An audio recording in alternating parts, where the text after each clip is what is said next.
The theme of the show is disrupting the norm. I just wanted to invite artists to come up with ideas that are not generally used, and it's not normal when you consider visual art. So for instance, my piece over here is made out of fabric, and it is a piece of sculpture that's hanging on a wall, but it is telling the stories of immigrant Indian women who came to Dayton either through marriage or by themselves. And they have contributed in almost every field that you and I can think of.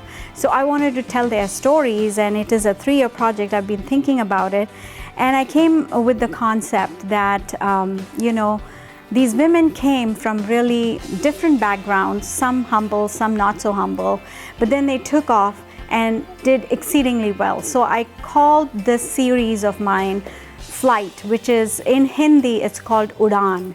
So it is, I'm telling the story of flight of all these women, and I'm also, using tackling different social issues as well as highlighting their accomplishments through the sculptures. These are all saris that these women wore, so they are recycled material. I put out a call for the artists, and a few of them that you will see in this exhibition answered to my call. It was a very short amount of time that I'd given them. So I'm really thankful that we have over 8 artists, I think, in this exhibition. You will see that their work is very different. You'll appreciate that once you come to the show. Right from time immemorial, people have been creating art, right from a long time ago, since people have started expressing. So, art went through a lot of different phases and through the ages. And every time when an artist comes and tries to put some color on a canvas or tries to express themselves, they are just coming through to express in a different way. It's not the same old way. So earlier on it used to be realism, sometimes it was just stick figures, and sometimes, then they became abstract. And so art, you can express yourself, everybody expresses themselves in a different way. So with Disrupting the Norm, I just wanted to bring artists who created something a little bit different than the usual. So you'll see, like, for instance, Bob Rhodes's work. He's doing acrylic flow method, but then he's creating certain landscapes with it, which hasn't been done before. So I thought that fit the theme perfectly. And I have a website, hyacinthpaulart.com, or they can come to Front Street. I have a small gallery space there. And that's it. I'm pretty available. Like, my phone is on the website and everything. I think I brought in different people, different artists who are expressing themselves in a myriad different ways. And so it's very heartening for me to bring their work to the forefront and really educate people and business owners so that they would come in and buy original art instead of going to Hobby Lobby or Walmart and getting art. So please come out, purchase these pieces, for your beautiful office spaces, and enjoy original art, because not only are you going to enjoy it, but all your clients who come to your businesses will enjoy it as well. And you will be supporting local artists. We really want to encourage our artists, because art is something that stirs your soul. And we are missing that connection somehow. There used to be a time when artists if they had real good pieces of art, there would be a holiday and the whole town would come out in a procession to go install this piece of art. We don't see that at all. We don't even hear about it. So do the right thing, come and support artists so more artists will make additional new art. Thank you. Well, I think my work, being a part of Disrupting the Norm, has been like, I've been going into abstraction, so I'm trying to do something different. One's a self-portrait. When I was door dashing, and I took a photo and still based it on my car engine, so I had these car engine drawings that I did, so they're mixed in with the paint. And then the other one's a portrait of my daughter with a bird, so I started out doing the abstraction in the background. So I'm doing but I'm probably going to push it more as I go. Some of my newer work is all abstraction, but I thought the portraits would fit in this show. I've got a piece in Life in the City with Front Street, and it's an abstraction piece called Translunal. I saw a moon at night that was red, and so I saw this image and I mixed it with the car engine designs, and it just turned out really nice to me. And it got into the Life in the City show. It's a juried show. I have a piece at the Springfield Museum. I have a piece in the member show there. It's an abstract piece, so that's what I'm working on right now. So I started working on some 12 by 12 inch paintings that I'm planning to integrate some printmaking with them, some trace monotype, which you use oil paints with, and it's almost like drawing on the canvas. So I'm working on that right now, so I'm kind of mixing mediums and seeing where I go with that. Art is important to me because it expresses something, because I have always been attracted to the German expressionists, and that's what my work is influenced by. So I try to push it, but still, and still be different from them. You know, to have that influence and the emotional influence, because I think that's a lot of my work is very emotional. And I think I try to connect that to my audience. The car engines came from me being a single mom and working on my own cars. I didn't start doing that until I did a series of self-portraits for a grant that I got from Ohio Arts Council. I started playing around with drawing the car engines from photographs that I took of several different car engines, and it just attracted me to tell a story with going abstraction with it. So I've been pushing that. I'm trying to push something different in my art that hasn't been done before. I am sure people have done realistic art, car engines and cars and stuff like that, but I'm trying to still tell a story, but in a more abstract way and still get some meaning into it. I have a Facebook page, Fine Art of Maria Ann McGinnis. I also have a Facebook page, Malia Galleries. I don't have a website yet, but you can find me on Instagram. I post frequently on that, which is Malia Galleries. That's Malliya Galleries, Galleries. I've got 5 or 6 pieces here. I have a couple of landscapes. I have some fluid abstracts. I think I've got 3 of those pieces. Most people think of painting as realistic, and of course there's all different styles, but I'm kind of a maverick. I like to create things other people haven't, and I see the world maybe a little differently sometimes, and so I think it's just something a little different off the beaten path. I took a big detour in life. In college, I started as a fine art major, and I discovered real soon there were a lot of people way better than me at realistic type art and even advertising art. And I got into graphic arts and the printing business, but it wasn't where I wanted to be. And I ended up with a business degree instead of an art degree, but I got into home building because I loved architecture. I didn't want to be saddled at a drawing board doing drawing. I wanted to do concept drawing. So over the years for my clients, I did concepts working with an architect. It's kind of steered the architecture, but I didn't want to deal with the engineering and the structure and those things. I was more interested in form and function. I've done everything. I do metal work. I've done a lot of wood work. That's kind of a takeoff of my construction career. And I actually just got into this form of painting about 5 years ago.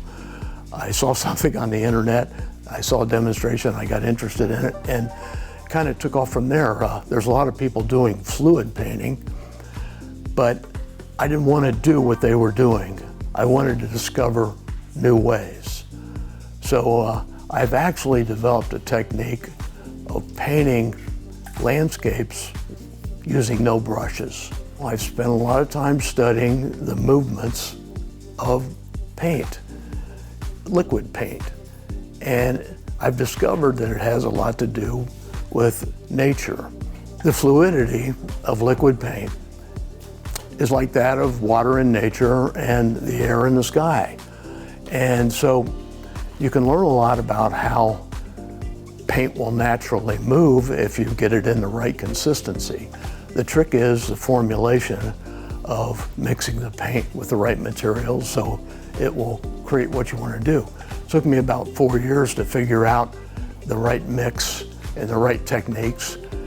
Everything has to be perfectly level or paint will flow off your canvas, and it just takes time and patience. And I've developed some techniques that are multi-step, and that is the paint has to go on the liquid form at just the right time in the right place, the right direction, and then you can multi-layer and you can do things you want. You can never get 100% control. Maybe if you're a genius, you can. I haven't reached anywhere to that kind of level, but it does offer me unique types of creativity, and I go in a lot of directions. I go from landscapes to abstracts to, contemporaries that just show a lot of different flow, into different things with paint on the canvas.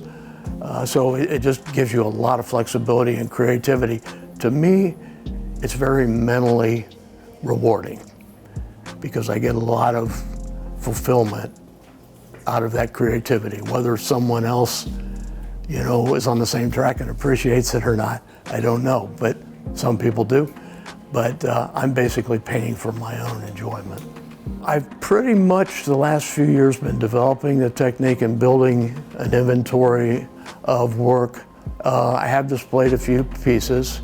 I've had my woodwork in the Oregon district before a show. I've had a lot of success with that about 10 years ago.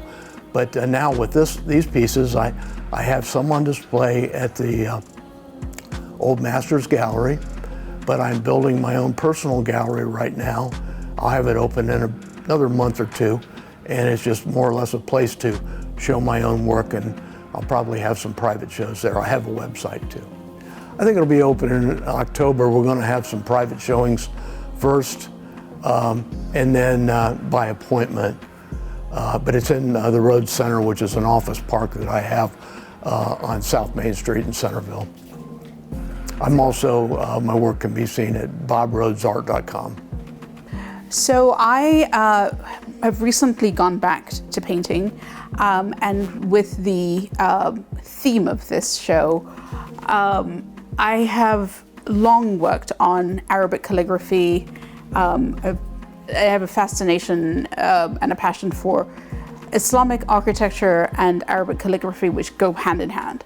Disrupting the norm, this series I'm calling the Iraq series, based on the war and the destruction that took place there. So all of these, sort of beautiful, beautiful buildings with all of the calligraphy that was so much a part of the Islamic history. There's been destruction, and through war, through just neglect.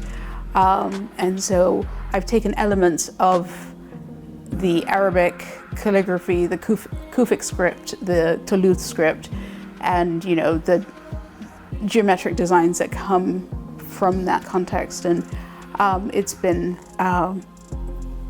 what I've been working on recently. And my new calligraphic pieces they incorporate a lot of this into the background. And I wanted to create three-dimensional pieces. So these are layered and textured pieces of work. So there's acrylic paint, there's plaster Paris, they're cutouts, sort of all sorts of different things that go into it. So I'm a self-taught artist. I am actually a physician by training. And when I moved to the United States, I went into research. And I was working part-time as a single mother. But then my parents, who have both had health issues, were living with me. And about 2 years ago, my father's health started to deteriorate, and with it his anxiety, and he was living with me. And I found I couldn't leave the house for extended periods of time without him getting very anxious. So I eventually quit my job, and I thought, well, you know, this is my opportunity to make some lemonade, and you know, I'm now living the dream, right? This was the retirement plan brought forward. So I'm trying to make I am making a go of my art as a full-time occupation now. It's an honor to be amongst such talented artists, and such a nice space as well. You know, there's so much natural light, and yes. So I'm very gratified to have been invited and included. I've been focusing on the sort of Islamic Muslim, or what I refer to as my odes to Islamic calligraphy or Muslim calligraphy, which some of the pieces include verses from the Quran. So I'm trying to finish that collection, and then I also work in pastels. I do landscapes, some florals. So I'm hoping once the website is launched, I will be able to include all of that. But right now, my passion for this sort of three-dimensional work is really what's gripping my attention. It is popular in the sense that, you know, I have people who have asked me to do this type of work. Oh, and bigger pieces. Sort of, you know, those sort of eye-catching, center of attention type of pieces. So, well, 4x6. So it is remarkable how much is available to us within these communities. A lot of this artwork took off because I started using the makerspace at the Greene County Library. And I just like, it was incredible. I mean, the ideas started flowing, and I started painting again because I'd go there, I'd make my little stencils and cutouts, and it was just really, it was something you don't really think is available to you. It's sort of out of your reach, or you have to commission another artist to do it. But when you can take your own ideas and put that into, so shout out to all the libraries in town. Amazing resources. For me, I feel the work that I'm doing currently tries to use a lot of new techniques and technologies. I'm really interested in doing a lot of things that are less man-made marks and more mechanical or photographic-based types of marks or things like that. And the textures that I do use puff inks, which basically it's like a silkscreen process, and the ink is heated up and then it puffs up. And so it's trying to do something that's normally a more flat type of a media like silkscreen and making it more dimensional. And then I use a commercial printing process, which is able to print over the top, over the texture of the paint or the silkscreen materials that are underneath, which I really enjoy. So it makes it a lot of really interesting. There's things that I've kind of like dreamed about for a long, long time, because I've always wanted to make more mechanical processes more painterly and have more dimension. I have a lot of my backgrounds in photography, and I always loved what photography can do in photographic processes, but I always hated the fact that it was just flat and there wasn't any sort of interest formally to the texture. And so that's what I've been spending decades trying to do, is find more and more ways of making things like letters or words or different shapes more dimensional. Done a lot of drawing and painting as well as photography. Photography really kind of happened after several years after college. I really became interested in photography, but again, it was always trying to make it more painterly. So there's always been kind of this love-hate relationship with photography and photographic processes. This series started off with smaller works, which were about 15 inches by 15 inches. And that's when I first started the series, and I had the idea, and I was playing around with the concepts, the idea of having this sort of white formal field and things emerging from the field. And over time, I've gotten larger, and I've been wanting to get larger and larger. But it takes some work, because like all of the silk screens and things like that, initially they were made for the smaller works, and so each time I jump up in size, I have to get new silk screens and kind of change a lot of things around. But I'm really enjoying as they get bigger, and I definitely have a preference for my work when it's larger. For me, the work that I'm doing currently, I think of it more as opposed to trying to be portraying the world. I see it as more portraying our minds and the way we see the world. So it's kind of the way I look at it is it's kind of the way our minds work, where we see things in a very fragmented way and our minds put it together. And that's what I try to do with the work. It's both with language and the visual elements. They're fragmented, but there tends to sometimes be a little bit of a I try not to be literal in what I'm saying, but I try to be suggestive. And so the works are kind of prodding you a little bit, but for each viewer, it's free enough where each viewer can kind of go whatever way it takes them. And I always like that as opposed to just literally being too specific. I just got this work back from New York. It was in a show at the Painting Center in New York, which was really wonderful. But generally, I don't show much locally. The last show I had was with a friend, Darren Haper. We had a show at Wilmington College. But my website's johnsousa.com, and got my work up there. So I did a painting called a Holi scene. Holi is a festival in India of colors. And normally, I mean, in big cities, men and women take part in it. In villages, it's mostly the men. This I have done of a painting of in a village fair with the city in the background.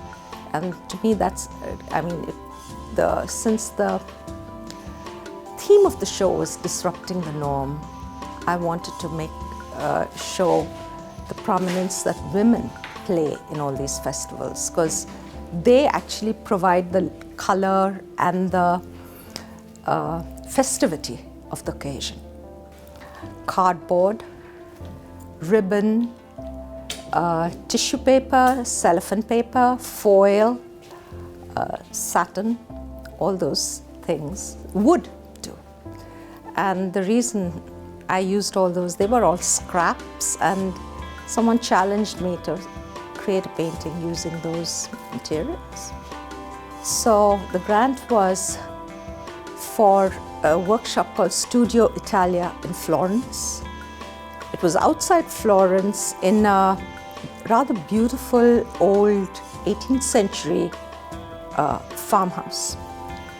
Of course, the area around it was very beautiful, and our instructor wanted me to treat medieval subjects with an impressionistic touch, which is a slightly modern, which is unusual, but that's what he wanted. He would, every time I did something, he would show me work done by Monet or someone else and do it. The interesting thing about Italy is what he told us was that a lot of the landscapes and all that was all created. Italy is a large garden. That's why the landscapes are so beautiful. It was first the buildings, people staying there, and then they put the plants and all the trees and everything around it. And some of the flora in Italy is really unusual. They had these umbrella trees, they had these tall cypresses, which I really enjoyed painting. The only detriment to that was the excessive heat. We were painting in 97 Fahrenheit. I'm excited to be part of the show because each stage your painting changes, it's never the same. And I've only restarted painting recently, last 3 years. So it's quite an eye-opener to see what I really like doing and what is challenging. I think today people are looking for avenues to express themselves with art, and perhaps that theme kind of has a common mantra across art today. So when I heard it, I think I'm already questioning what is the validity of what we're looking at and how do we get to it. So for me, I think being off the norm is just a well-trodden path. This particular piece here is an early one, probably from about 2003, where I was trying to explore avenues of where I was painting before the automobile accident that I had that really put me in a no, there was nothing there anymore. So I went back and looked at some previous paintings that I thought were getting some pretty good attention. And this one is an attempt at a version of a painting called Trickster. So if you went to my website or that catalog of my art, there's a painting called Trickster that looks just like this right here. But that image would be large in this painting. Very dynamic, very cool. But this painting is a little bit more uptight to me. It's a refined image. I think at this point I was desperately looking for why art was valid, and I had to go back to the Renaissance to find somebody that first grabbed me and said there's more than just a pretty picture. So Leonardo da Vinci and his smoothing of line, bringing form to an elegance I thought was so revolutionary that I decided to create a form and then apply those type of classical techniques to it. That's why I think it's so different from the background, which to me is much more visually pleasing. But I also understand how the sensuousness of this is what can get popular attention. I really enjoyed my first venue here. I was questioning whether or not I wanted to be shown in a public space in this design. But when I brought the work in, I had to put myself in check because I'm not sure I am as good as my art. So the art basically had a better opinion than I did, and I couldn't have asked for a better place. I'm at Front Street Building Complex, downtown Dayton. I'm up on the 3rd floor, and my studio is a working studio, but on First Fridays I miserably have to shut down the night before to prepare for people to come through my studio, when really it's, I love it when they come, but at 9 o'clock when they leave, I am ready just to get back to the task. ScottGibbsArt.com, that's the one. And in it, Hyacinth Paul was gracious enough to really get me out of my studio and document my work. So even though it comes up as an exposition of the work, it's really just a catalog, but in order to fulfill the criteria for each page, a lot more information went down than I was really wanted. But that's okay. I'm happy to have the document. So there might be about 250 paintings up on that. The painting that's over here is another painting. So the painting to the left of this painting is probably the most revolutionary piece that I've done. The beautiful thing about learning how to paint again, once already seeing yourself as a formidable person approaching the visual arts, is that when you start again, you develop and innovate techniques that weren't intended. So for the past 16 years in this development that I had been going through, before about 2017, I was really pounding away how to get authentic images in techniques that weren't about trickery or foolery or just technique for a gimmick. I was really trying to formulate some fundamental ways to make an image. And the painting that's on over here is a culmination of those techniques. But the piece that I had at the show during the spring that was on the front wall, the black and white one, those are the ones that I'm really enjoying getting into right now. So yeah, I'm looking forward to exposing those to the public.